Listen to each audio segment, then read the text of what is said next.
Jinling City's spring banquet had always been a grand gathering of talents and beauties. I leaned against a pillar, watching coldly as Ling Jiayue arrived amidst falling flowers. She was in a pure white gauze dress, her hair pinned with only a white magnolia, graceful as a painting. Jiayue, Jiang Ziao rushed toward her, the joy on his face unconcealable.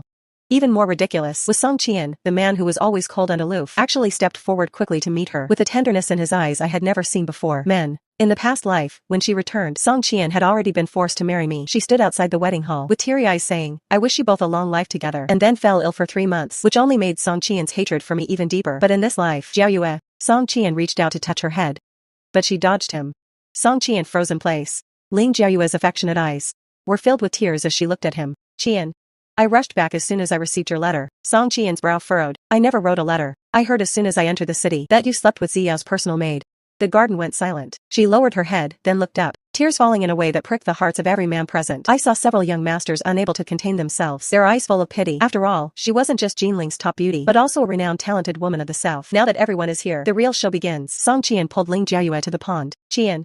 You're hurting me. Ling Jiayue tried to pull her hand away. Jiayue, let me explain. Song Qian subconsciously let go. Ling Jiayue took half a step back. This action made Song Qian freeze instantly. She turned and threw herself into Jiang Ziyao's arms, crying piteously. Ziao. Is everything they say true?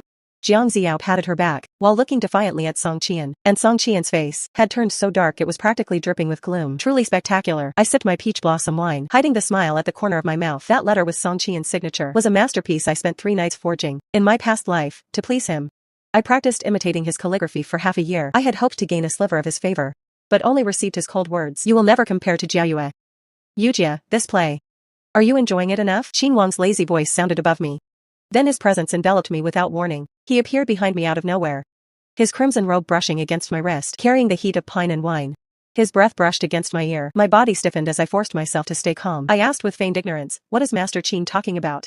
I don't understand. His lips were almost touching my ear. Forging Song Qian's writing to call Ling Jiayue back early, letting the white moonlight witness her lover's betrayal with her own eyes. Truly a heart-killing move.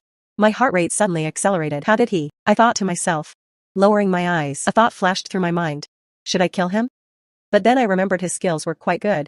Much better than Song Qian's. I was a little reluctant. What are you thinking? Qin Wang seemed to sense something was wrong. He suddenly tilted my chin up, forcing me to meet his gaze. I slapped his hand away, a playful smile curving my lips.